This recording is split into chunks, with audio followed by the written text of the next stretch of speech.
자, 그래서 이 법조문이 사실상은 모든 사업장과 노동자의 노동권을 제한시키는 형태로 악용되고 있다. 이런 말이에요. 그 심지어 이제 법관도 창원지방법원의 재판부, 일반법관의 판사가 위헌법률 심판 헌법재판소에게 정식으로 건의하는 제청을 합니다.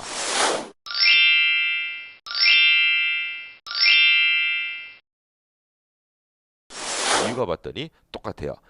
주로라는 단어만으로는 근로자의 업무 중 방산물자의 생산 비중이 어느 정도여야지 파업이 금지되는 대상에 해당되는지를 나로서도 전혀 못 알아먹겠다. 알 수가 없다. 그리고 시행령이라고 하는 국회가 만드는 법률에 하부 조문이 있습니다. 그건 행정부가 만드는 법조문이에요. 주로 의미에 대한 설명도 전혀 없다. 따라서 이건 명확성의 원칙, 모든 국가 적용, 법률을 만드는 입법을 포함해서 모든 국가 적용은 명확해야 되고, 법률 유보의 원칙이라고 해서 우리 헌법 시험에 아주 잘 나오는 부분입니다. 유보라는 말은 미리 근거를 남겨두다, 근거란 뜻이에요. 그래서 국민에게 강제적인 행정은 법의 근거가 있어야 될 것이다. 이걸 법률 유보의 원칙이라고 부르면서 우리 기본 강의 본편에서 자세히 풀게 될 겁니다.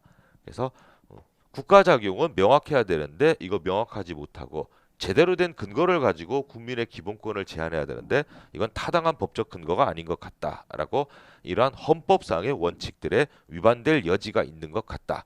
그래서 헌법재판소 당신들에게 판단을 요청한다라고 얘기한 거예요.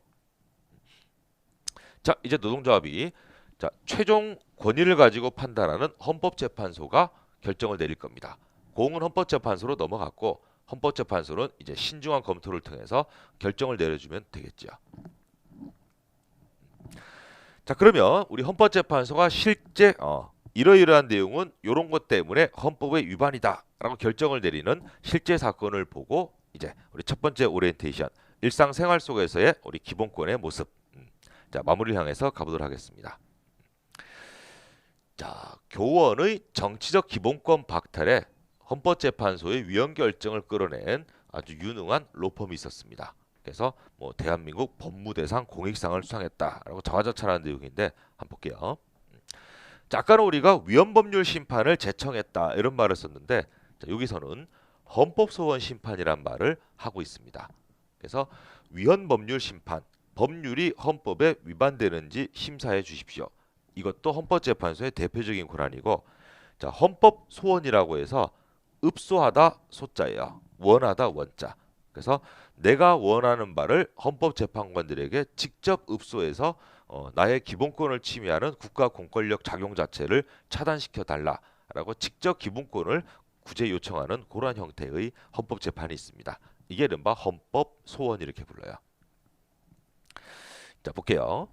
지평이라고 하는 우리 로펌, 법무법인이 1년의 헌법소송, 헌법재판이다 이렇게 보시면 돼요. 특히 공무원은 정치적인 단체를 결성하는 것에 관여하거나 가입할 수 없다고 정한 국가공무원법, 국회가 만든 법률이에요.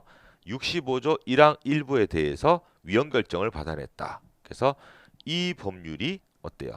일부 조문은 헌법 위반된다라고 헌법재판소에 위헌 결정을 끌어낸 게 이러한 사항까지 받게 된 아주 중요한 이 로펌의 업적이었다. 이런 사례예요.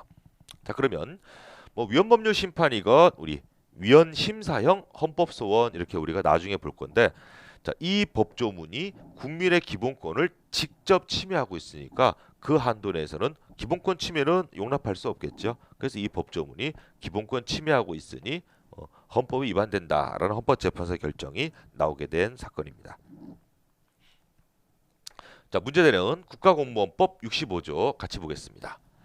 포인트는 여기 노란색으로 되어 있는 이 부분이에요. 공무원은 정당이나 그 밖의 정치단체 결성에 관여하거나 가입할 수 없다. 우리 공무원은 정치적 중립 의무가 있다라는 거는 잘 알고 계실 거예요. 거기 특화된 표현인데, 정당 물론이고 정당 플러스 그 밖의 정치단체에, 정당에 국한되는 게 아니고 어떠한 유형의 정치단체이든 간에 정치단체 결성에 관여하거나 가입조차 할 수가 없다라고 명시하고 있습니다. 그럼 이게 왜 문제가 되었느냐?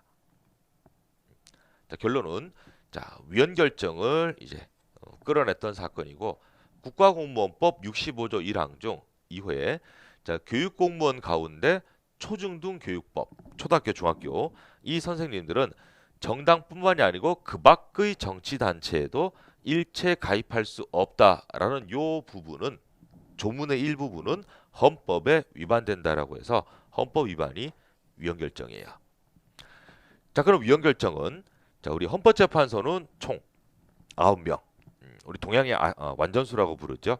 9명의 헌법재판으로 구성되어 있는데 자, 과반수 아닙니다. 6명 이상이 헌법 위반이다라는 의견을 내놓아야지 이 법률은 헌법에 위반되는 걸로 확정이 되고 그 법률은 그날로부터 효력이 없어져요.